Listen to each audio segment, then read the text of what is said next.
Assalamualaikum warahmatullahi wabarakatuh. Kembali lagi dengan saya Yusha Sira Ibrahim dengan NPM akhir 51. Pada kesempatan kali ini saya akan membahas ya masih sama dengan bahasa Python ya. Kali ini tuh bakal bahas tentang collection ya. Nah, jadi di collection tuh ada empat macam. Yang pertama ada set, bukan set. Yang pertama itu list ya. Itu pakai tanda kurung siku. Yang kedua ada tuple, itu pakai tanda kurung biasa. Yang ketiga itu ada set, itu pakai tanda kurung kurawal.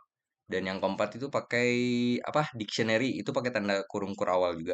Cuman yang membedakan set sama dictionary itu, kalau dictionary itu ada kata kunci unik ya, dan ada value-nya. Jadi dia satu pasang gitu. Ada kata kuncinya dan juga value-nya. Nanti akan kita lihat sendiri pas mempraktekkannya. Jadi langsung aja kita masuk ke soalnya terlebih dahulu. Oke, ya benar.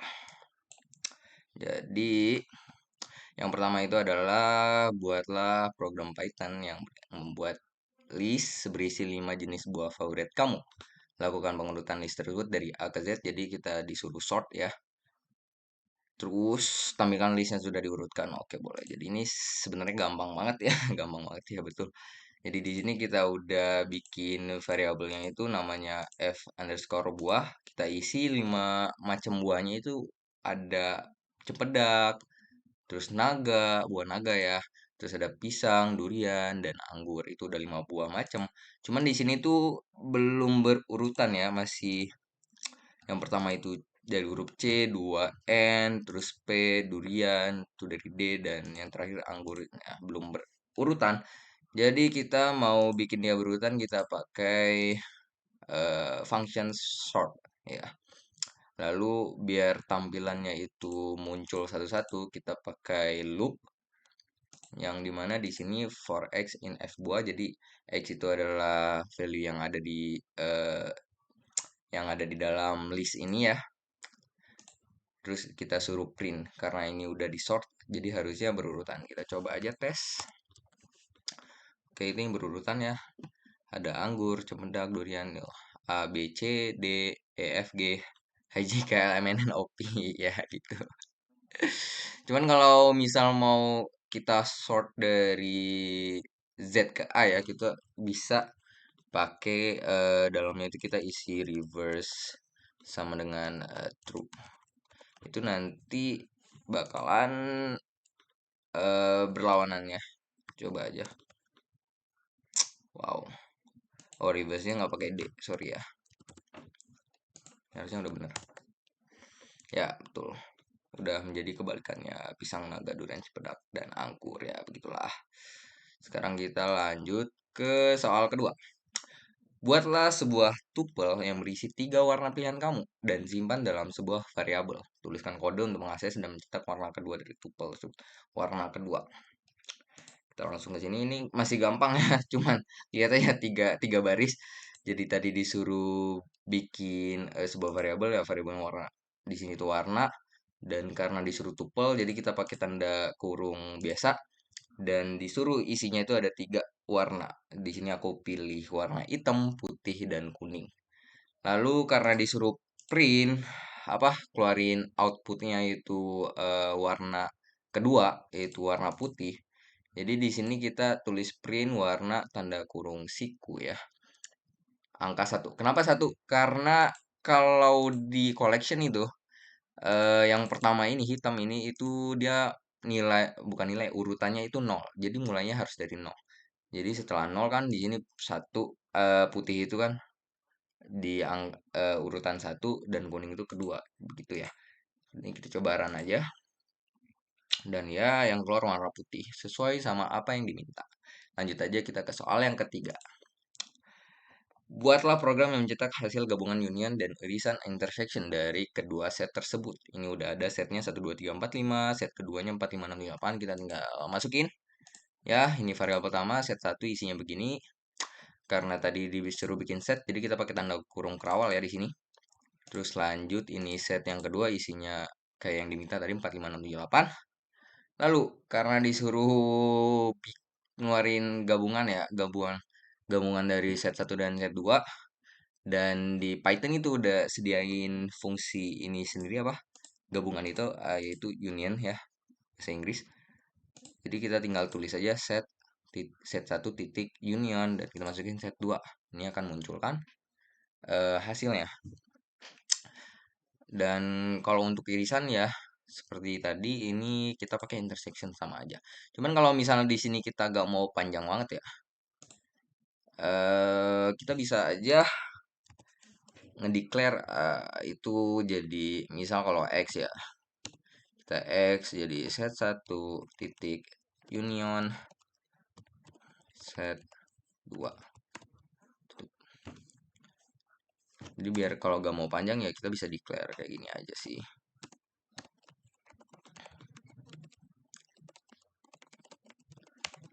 Set 2.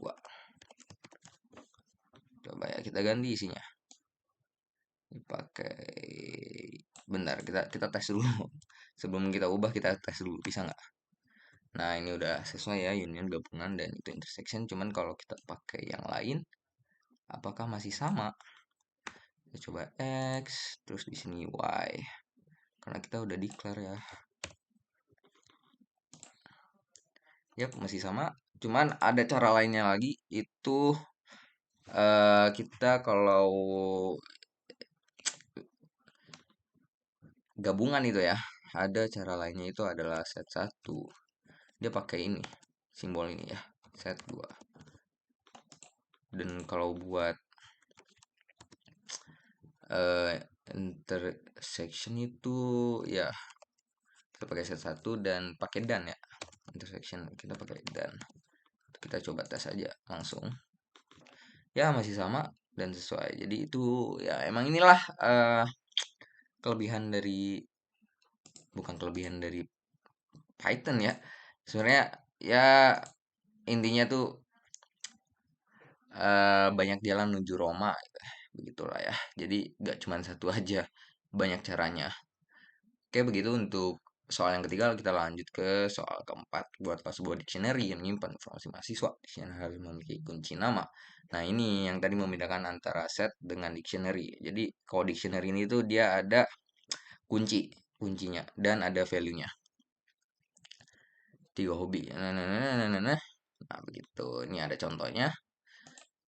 Jadi, kita pertama-tama bikin dulu dictionary-nya, kita namain mahasiswa aja.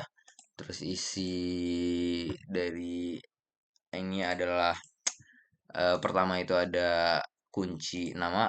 Ya, saya masukin nama saya sendiri, Yusuf Ibrahim, lalu koma. Di sini umur 20. Terus lalu ada hobi, ini pakai siku ya, kurung apa? Ya, kurung siku. Untuk masukin hobi, 3 jenis hobi saya, yaitu main game, nonton film, workout, dan lain-lainnya. Lalu untuk ngeprint ya, biar kasih cantik dikit, kita masukin informasi mahasiswa. Lalu baris kedua ada print untuk ini F itu adalah apa tadi namanya? F string atau format string ya. Sebenarnya ada banyak cara juga untuk ini, gak harus pakai F doang. Cuman kenapa saya pakai F? Karena dia lebih efisien aja. Jadi di dalam sebuah string itu kita bisa masukin variabel biar lebih mudah ya begitu. Kalau nggak mau pakai F ini, kalau nggak salah tadi ada caranya pakai dot format terus tanda kurung, isilah itu dalam kurungnya apa. Kalau enggak itu ada satu lagi itu yang cukup jadul itu pakai persen. Kalau buat string itu pakai persen S, dan kalau buat integer itu pakai persen D. Sorry kalau kebalik ya, soalnya ya begitulah, sedikit kurang ingat. Nah, untuk baris keduanya kita print F di sini nama, dan selanjutnya itu adalah dari dictionary-nya itu adalah mahasiswa dengan kunci nama. Kita tutup lagi. Lalu yang kedua juga begitu, umur. Kita ambil dari dictionary mahasiswa dan kuncinya. Lalu karena di hobi kita ada 3 macam hobi ya, dan biar cantik kita mau munculin satu satu satu, kita pakai loop. Loop ya, kita pakai loop di sini for hobi, hobi in mahasiswa hobi. Jadi hobi yang ada di dictionary mahasiswa hobi itu bakalan kita print satu-satu.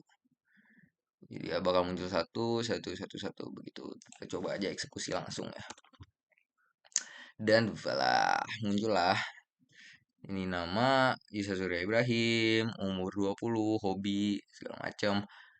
Nah, cuman kalau kita mau praktekin yang selain pakai F ini ya, F-string ini ada sih cara lainnya. Itu cukup begini aja sih, kita buang F-nya, dikasih tanda kurung, terus ini koma. Jangan lupa koma ya. Ini mahasiswa aja, dan begini. Harusnya udah bener sih. Ya, masih sama, bener. Cuma di sini nggak usah pakai koma berarti ya. Biar rapi. Nggak pakai koma, nggak pakai space. Nah, oke udah rapi kayak bawahnya ya gitu cara lainnya. Kalau nggak mau pakai F string, jadi banyak alternatifnya juga. Begitu. Sekarang lanjut aja kita ke soal nomor 5, yaitu buatlah sebuah fungsi check inventory yang menerima dua parameter dictionary yang merepresentasikan inventory barang toko dan sebuah item yang dicari. Fungsi ini harus mengembalikan jumlah dari item tersebut. Dan jika item tidak ada, kembalikan item tidak sedia. Oke. Uji fungsi tersebut dengan beberapa item termasuk yang tidak ada dalam dictionary. Oke, kita langsung aja. Pertama-tama kita bikin dulu eh apa ya bahasanya, rumus ya. Rumus ya, bisa dibilang rumus sih. Kita define dulu. Pertama, rumus untuk cek inventory-nya. Jadi ini ada inventory, terus ada itemnya. Ini dua ini adalah parameter. Langsung masuk ke rumusnya. If item in inventory, kita masuk lagi itu untuk syarat pertama. Lanjut ke syarat berikutnya, ada condition lagi di dalam condition. Terus lanjut untuk if inventory item itu nilainya lebih besar dari 0, maka kita return nilai inventory itemnya. Tapi kalau hal yang lain ya, maksudnya hal lain kan berarti kan lebih kecil atau sama dengan 0, nanti kita return item tidak tersedia. Karena kan kalau barangnya kosong ya mau gimana ya? Ya kita munculin item tidak tersedia aja. Nah, ini untuk item in inventory. Cuman kalau gimana kalau itemnya nggak ada di inventory? Ya udah, kita bikin else lagi yang untuk condition lain, yaitu ya tadi kalau nggak ada item di inventory-nya itu kita tulis lagi aja item tidak tersedia. Emang karena emang nggak ada. Terus lanjut kita bikin variabel inventory. Kayak kita ambil contoh aja tadi, kayak ada pensil, buku, penghapus itu pensilnya ada 25, terus buku itu barangnya ya 50, dan penghapus itu ada 0.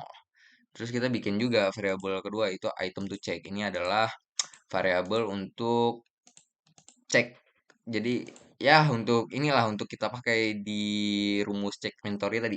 Kita bikin item to check itu adalah barang-barang yang mau kita cek. Ya,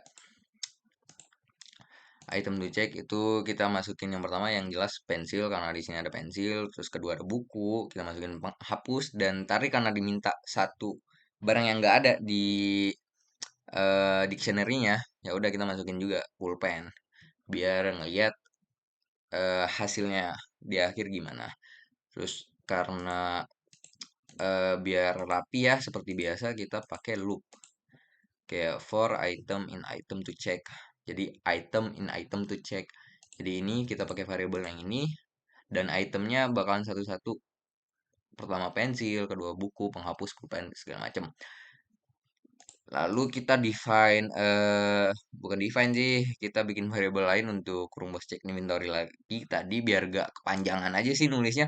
Cuman kalau gak mau pakai ini juga bisa aja. Kita tinggal pakai cek inventory diganti sama jumlah ini. Lalu kita print. Nah, tadi kita pakai F F string format string lagi ya untuk memudahkan aja.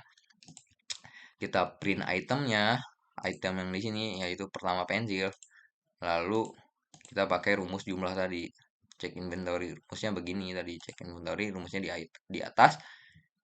eh if item inventory, jadi jika pensil inventory terus dan pensilnya itu nilainya lebih dari nol, jadi kita balikin nilainya inventory item ada, berarti 25. Tapi kalau misalnya barang tersebut nggak tersedia atau nilainya lebih dari nol, kita balikin nilai ini item tidak tersedia ataupun barang yang tidak ada sama sekali di inventory, begitu ya. Jadi ya udah, kita sekarang tinggal print aja sih, dan hasilnya bakal seperti ini. Yep. Cuman gimana kalau misalnya mau bikin eh item to checknya tergantung eh yang dimasukin sama user. Jadi kita yang masukin. Nah, kita bisa aja sih pakai loop lagi ya. Loop misalnya for apa ya? Eh Loopnya kayak apa? Loop for pokoknya loop, kita pakai loop terus di dalamnya itu kita minta dia input barang. Misalnya X sama dengan input, masukkan barang yang ingin Anda cari, ya tutup. Terus nanti kan itu masukkan nilai X. Nanti kita tinggal pakai function append. Ya nanti kita masukin item to check dot append tanda kurung X gitu. Nanti kan kita itu masuk ke item to check, nanti ya bakal berulang-ulang kita masukin apa lagi, makanya nanti di akhir kita taruh break dan lanjut ke fungsi yang ini. Begitu sih. Jadi ya sekian aja penjelasan dari saya. Mohon maaf kalau ada kesalahan ya, dan mohon maaf juga kalau membingungkan. Ya bisalah nanti tanya-tanya ke teman mungkin atau guru YouTube. Bahkan sekarang ada yang lebih canggih tuh, ChatGPT, pakai aja lah biar apa, meningkatkan efisienan kita. Ya betul. Ya semoga membantu dan mencerahkan. Wabillahi taufiq wal hidayah. Wassalamualaikum warahmatullahi wabarakatuh. Terima kasih. Bye bye.